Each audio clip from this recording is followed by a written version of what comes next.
Mid back pain తగ్గటానికి ఎక్సర్సైజులు మనం ఇప్పుడు చూడబోతున్నాం. ముందుగా వజ్రాసనంలో కూర్చుని ఆ తర్వాత మోకాళ్ళ మీద పైకి లేచి 2 చేతుల్ని ముందుకు పెట్టి క్యాట్ అండ్ కౌ పోజులో మనం శరీరాన్ని ఎలా పెడతాం అలా పెట్టిన తర్వాత ఇక క్యాట్ లాగా మళ్ళా కౌ లాగా చూడండి. ఆవు మూర లేపుతుంది, పిల్లి చూడండి తల అట్లా వంచి నడుము పైకి లేపి డొక్కల్లోకి అట్లా బెండ్ చేస్తుంది అనమాట. ఇది కౌ పోజ్, మళ్ళా cat pose, cat and cow exercise అంటారు దీన్ని. ఇది మిడ్ బ్యాక్ పెయిన్ తగ్గటానికి చాలా మంచిది. ఇక రెండో వ్యాయామంగా ఇందాటి వలె శరీరాన్ని అలా పెట్టిన తర్వాత కుడి చేతిని పొట్ట దిగువ భాగం నుంచి ఎడం చేతి వైపుకి పైకి తీసుకెళ్ళాలి. ఎడం వైపు నుంచి కుడి చేతిని కుడివైపుకి తీసుకొచ్చి పైకి అట్లా లేపుతాం. మళ్ళా పైనుంచి మళ్ళా కుడివైపు నుంచి ఎడం వైపుకి, మళ్ళీ ఎడమ నుంచి కుడివైపు పైకి అట్లా లేపాలి స్ట్రైట్గా. అలా చేసిన తర్వాత ఆపోజిట్ డైరెక్షన్లో ఈసారి ఎడమ చేతిని తీసుకొచ్చి కుడివైపుకి తీసుకొస్తాం, మళ్ళీ ఎడం చేతి వైపు పైకి లేపేస్తాం. మెడ నడుమన్నీ అట్లా ట్విస్ట్ చేసి తిప్పుతాం.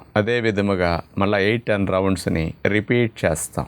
కూర్చొని ఉద్యోగ వ్యాపారాల్లో ఎక్కువగా నడువు నొప్పి వచ్చేవారికి ఆ బ్యాక్ మజిల్స్ అన్ని ఫ్రీ అవ్వటానికి, మిడ్ బ్యాక్ పెయిన్ తగ్గించడానికి ఇది బాగా ట్విస్టింగ్ వ్యాయామం బాగా ఉపయోగపడుతుంది. ఇక మూడో వ్యాయామంగా ఎక్సర్సైజ్ రోలర్ను ఒకదాన్ని తీసుకుని వీపు వెనకాల భాగంలో అది పెట్టి మనం దాని మీద పడుకుంటాం. 2 పాదాల మీద సీటు భాగాన్ని పొట్ట భాగాన్ని ఇట్లా కాళ్ళ భాగాన్ని పైకి లేపి రోలర్ మీద మనం కింద నుంచి పైకి, పైనుంచి కిందకి అట్లా మూవ్ అవుతాం. అట్లా పైనుంచి కిందకి ఎంతవరకు వెళ్ళగలిగితే అంతవరకు వెళ్ళి అట్లా మూవ్ అవుతాం. బ్యాక్ మజిల్స్ కి మంచి మసాజ్ చేసినట్టు అవ్వటానికి మన బరువంతా రోలర్ మీద పడి అట్లా ప్రెస్ చేస్తాం కదా, కానీ మంచిగా ప్రెషర్తో మసాజ్ చేస్తే ఎలా ఉంటుందో అలాంటి ఫీలింగ్ మనకు కలగటానికి, మిడ్ బ్యాక్ పెయిన్ తగ్గటానికి, ఆ మజిల్స్ని బాగా స్ట్రెచ్ చేసి ఫ్రీ చేయటానికి ఈ వ్యాయామం బాగా ఉపయోగపడుతుంది.